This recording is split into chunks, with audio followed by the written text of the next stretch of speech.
Hello everyone, welcome back to our channel B basic Lucent computer MCQ series में आज हम second chapter development of computer को discuss करेंगे। आज हम कंप्यूटर से रिलेटेड कुछ एमसीक्यू करेंगे जो सभी परीक्षाओं के लिए उपयोगी होंगे। ये क्वेश्चंस जो हैं जिस भी परीक्षा में कंप्यूटर का सिलेबस दिया गया होता है उसमें ज़रूर पूछे जाते हैं। तो आइए हम शुरू करते हैं। हमारा पहला क्वेश्चन है, प्रथम गणना यंत्र कैलकुलेटिंग डिवाइस है। हमें ये बताना है कि पहला कैलकुलेटिंग डिवाइस कौन सा था। तो हमारे ऑप्शंस होंगे, ऑप्शन ए घड़ी, option B difference engine, option C abacus, option D calculator, option E ये सभी। तो जो हमारा करेक्ट आंसर होगा वो होगा option number D calculator. Second, पैगमैन नामक प्रसिद्ध कंप्यूटर किस काम के लिए बना था। हमें ये बताना है जो पैगमैन नाम का एक कंप्यूटर था वो किस काम के लिए उपयोग किया जाता था, उपयोग के लिए बना है। तो हमारे ऑप्शंस हैं खेल, बैंक, शेयर बाज़ार, पुस्तक प्रकाशन, इनमें से कोई नहीं। तो जो हमारा करेक्ट आंसर होगा वो होगा ऑप्शन नंबर ए खेल। पैगमैन जो है वो खेल के लिए बनाया गया था। थर्ड, किसने प्रथम मैकेनिकल कैलकुलेटर का निर्माण किया था। हमें बताना है कि पहला मैकेनिकल कैलकुलेटर किसने बनाया था। तो हमारे ऑप्शंस हैं, option A Joseph Marie Jacquard, option B John Mauchly, option C Blaise Pascal, option D Harvard Aiken, option E इनमें से कोई नहीं। तो जो हमारा करेक्ट आंसर होगा वो होगा ब्लेज पास्कल। फोर्थ, किसने पंच कार्ड का आरंभ किया था। हमें ये बताना है जो पंच कार्ड है वो किसने स्टार्ट किया था। तो हमारे ऑप्शंस हैं, option A Powers, option B Jacquard, option C Pascal, option D ये सभी, ऑप्शन ई इनमें से कोई नहीं। तो जो हमारा करेक्ट आंसर होगा वो होगा ऑप्शन नंबर ई इनमें से कोई नहीं। इसका आंसर है हॉलर्थ। जो हॉलर्थ थे इन्होंने पंच कार्ड का आरंभ किया था। फिफ्थ, ये कंप्यूटर जिसका निर्माण प्रथम पीढ़ी कंप्यूटर से पहले हुआ था। हमें ये बताना है कौन सा कंप्यूटर है जो फर्स्ट जनरेशन कंप्यूटर से पहले बन गया था। तो हमारे ऑप्शंस हैं यांत्रिक, यांत्रिक, विद्युत ये सभी, इनमें से कोई नहीं। तो जो हमारा करेक्ट आंसर होगा वो होगा ऑप्शन नंबर सी विद्युत। सिक्स, एनालॉग कंप्यूटर है। हमें बताना है क्या है एनालॉग कंप्यूटर। ऑप्शन ए एक यंत्र जो भौतिक राशि जो लगातार बदलती रहती है वैसे डाटा पर कार्य करता है। ऑप्शन बी यह एक अंकगणितीय उच्च स्तरीय भाषा है। सी निम्न स्तर पर संप्रेषित कम्युनिकेट करना। डी ये सभी, ई इनमें से कोई नहीं। तो जो हमारा करेक्ट आंसर होगा वो होगा ऑप्शन नंबर सी निम्न स्तर पर संप्रेषित यानी कम्युनिकेट करना। सेवन, इनमें से कौन पीसी का सही व्याख्या करता है। हमें ये बताना है क्या चीज़ है जो हमारे पर्सनल कंप्यूटर को सही डिफाइन कर रही है। ऑप्शंस हैं, ऑप्शन ए सभी स्टाफ के लिए स्वतंत्र कंप्यूटर, हर स्टाफ के लिए उपलब्ध पर्सनल कंप्यूटर जिसका डाटा लेयर सिस्टम से प्राप्त हो सके और स्व उत्पादकता में वृद्धि कर सके। सी पेंटियम द्वारा निर्मित कंप्यूटर। डी ये सभी, ई इनमें से कोई नहीं। तो जो हमारा करेक्ट आंसर होगा वो होगा ऑप्शन नंबर डी ये सभी। इसका मतलब ये है जो सभी स्टाफ के लिए स्वतंत्र कंप्यूटर है, हर स्टाफ के लिए उपलब्ध पर्सनल कंप्यूटर जिसका डाटा लेयर सिस्टम से प्राप्त हो सके और पेंटियम द्वारा निर्मित कंप्यूटर। इसलिए जो हमारा करेक्ट आंसर होगा वो होगा ऑप्शन नंबर डी ये सभी। 8, लैपटॉप क्या है। हमें ये बताना है कि ये लैपटॉप क्या है। क्लिनिकल प्रयोगशाला में उपयुक्त कंप्यूटर, कॉम्बैक्ट द्वारा निर्मित कंप्यूटर, छोटे हल्के कंप्यूटर जो सूटकेस में आ सके, ये सभी या इनमें से कोई नहीं। तो जो हमारा करेक्ट आंसर होगा वो होगा ऑप्शन नंबर डी ये सभी। 9th, super computer. Super computer क्या है। ऑप्शंस हैं, ए एक बहुत सारे प्रयोक्ता के डाटा प्रोसेस करता है, ये तीव्र तथा महंगी कंप्यूटर सिस्टम है। सी बड़े संगठनों में उपयोग होता है। डी ये सभी, ई इनमें से कोई नहीं। तो जो हमारा करेक्ट आंसर है वो होगा ऑप्शन नंबर डी, ये सभी। 10th, इनमें से कौन सा सही नहीं है? हमें ध्यान रखना है कि हमें ये बताना है कि क्या चीज़ सही नहीं है। ऑप्शंस हैं, नोटबुक कंप्यूटर हल्का तथा नोटबुक के सदृश दिखता है।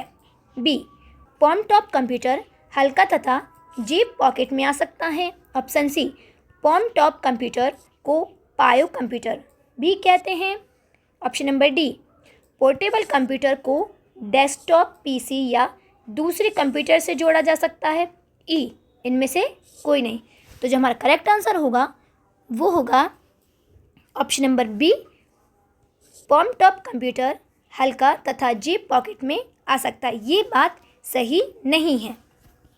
11th, कंप्यूटर का बुनियादी संरचना बेसिक स्ट्रक्चर का विकास किया था। किसने बेसिक स्ट्रक्चर का विकास किया है? तो हमारे ऑप्शंस हैं, option A John von Neumann, option B Charles Babbage, option C Blaise Pascal, option D Jordan Murray, option E इनमें से कोई नहीं। तो जो हमारा करेक्ट आंसर होगा वो होगा option number B, Charles Babbage. निम्नलिखित में से कौन सा सबसे बड़ा, सबसे तेज़ और सबसे महंगा कंप्यूटर है? हमारे ऑप्शंस हैं, A personal computer, B super computer, C laptop, D notebook, E इनमें से कोई नहीं। तो जो हमारा करेक्ट आंसर होगा वो होगा super computer, option number B. 13, सामान्य रूप से प्रयुक्त किया जाने वाला कंप्यूटर है। हमारे ऑप्शंस हैं, option A analog computer, option B digital computer, option C optical computer, option D hybrid computer, option E इनमें से कोई नहीं। तो जो हमारा करेक्ट आंसर होगा डिजिटल कंप्यूटर। इसका मतलब ये है सबसे ज़्यादा प्रयुक्त होने वाला कंप्यूटर कौन सा है? Digital computer. क्राई क्या है? CRAY क्राई क्या है? ऑप्शन से मिनी कंप्यूटर है, option B micro computer, C mainframe computer, D super computer, E इनमें से कोई नहीं। तो जो हमारा करेक्ट आंसर होगा वो होगा option number D, super computer. यह एक सुपर कंप्यूटर है। 15, पंचमी पीढ़ी में कंप्यूटर की प्रमुख विशेषता निम्न में से कौन सी होगी? हमें ये बताना है 5th जनरेशन में कौन सी चीज़ है जो कंप्यूटर की स्पेशलिटी बताएगी। हमारे ऑप्शंस हैं, ऑप्शन ए घर घर प्रिय उपयोग, ऑप्शन बी बहुआयामी उपयोग, ऑप्शन सी कृत्रिम वृद्धि, ऑप्शन डी बहुत कम कीमत, ऑप्शन ई इनमें से कोई नहीं। तो जो हमारा करेक्ट आंसर होगा वो होगा ऑप्शन नंबर ए, घर घर उपयोग। इसका मतलब ये है हर एक घर में कंप्यूटर का उपयोग हो, ये पंचमी पीढ़ी की प्रमुख विशेषता है। 16, ऐसे कंप्यूटर जो पोर्टेबल होते हैं और यात्रा करने वाले प्रयोक्ताओं यूज़र के लिए सुविधाजनक होते हैं। पोर्टेबल मतलब जिसको हम आसानी से कैरी कर सकते हैं। हमारे ऑप्शंस हैं, option A super computer, option B laptop, option C mini computer, option D file servers, option E इनमें से कोई नहीं। तो जो हमारा करेक्ट आंसर होगा वो होगा लैपटॉप। 17, कंप्यूटर में के IC चिप के उत्पादन हेतु निम्नलिखित में से किसकी आवश्यकता होती है? हमारे ऑप्शंस हैं, क्रोमियम की, ऑप्शन बी सिलिकॉन की, ऑप्शन सी प्लेटिनम की, ऑप्शन डी सोने की, ऑप्शन ई इनमें से कोई नहीं। तो इसका करेक्ट आंसर होगा ऑप्शन नंबर बी सिलिकॉन की। जो IC की चिप होती हैं वो सिलिकॉन से बनती हैं। और ये जो IC है ये हमारे कंप्यूटर में कौन सी जनरेशन में यूज़ किया गया है? तो ये 3rd जनरेशन में यूज़ किया गया है।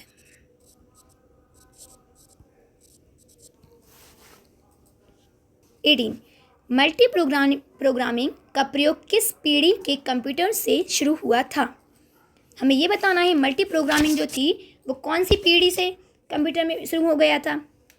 ऑप्शंस हैं, ऑप्शन ए प्रथम पीढ़ी, ऑप्शन बी द्वितीय पीढ़ी, ऑप्शन सी तृतीय पीढ़ी, ऑप्शन डी चतुर्थ पीढ़ी, ऑप्शन ई इनमें से कोई नहीं। करेक्ट आंसर होगा ऑप्शन नंबर सी तृतीय पीढ़ी मतलब 3rd generation. 19, main frame computer के लिए मल्टिक्स ऑपरेटिंग सिस्टम कहाँ बनाया गया? ऑप्शंस हैं, option A Infosys, option B Microsoft, option C German प्रयोगशाला, ऑप्शन डी बेल प्रयोगशाला, ऑप्शन ई रेनबो प्रयोगशाला। तो जो हमारा करेक्ट आंसर होगा वो होगा ऑप्शन नंबर डी, बेल प्रयोगशाला। 20 चार्ल्स बेबेज के प्रथम मैकेनिकल कंप्यूटर को किस नाम से जाना जाता है? हमारे ऑप्शन हैं option A palmtop, option B processor, option C calculator, option D punch card, option E इनमें से कोई नहीं। तो जो हमारा करेक्ट आंसर होगा वो होगा ऑप्शन नंबर ई, इनमें से कोई नहीं। 21 विश्व का सबसे पहला सुपर कंप्यूटर कब बना था? हमें ये बताना है सबसे पहला कंप्यूटर कब बना था, पहला सुपर कंप्यूटर कब बना था। हमारे ऑप्शन से 1978, 1976, 1980, 1981, 1982। तो जो हमारा करेक्ट आंसर है वो होगा ऑप्शन नंबर बी, 1976 सबसे पहला कंप्यूटर बना था। 22 व्यक्तिगत तौर पर किस कंप्यूटर का प्रयोग किया जाता है? हमारे ऑप्शंस हैं option A mini computer, option B super computer, option C micro computer, option D mainframe computer, option E इनमें से कोई नहीं। तो जो हमारा करेक्ट आंसर होगा वो होगा option number C, micro computer. 23 निम्नलिखित में से कंप्यूटर का जनक किसे कहा जाता है? हमें ये बताना है who is the father of computer.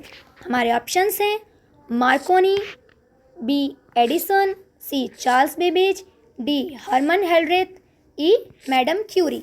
तो जो हमारा करेक्ट आंसर होगा वो होगा option number C, Charles Babbage.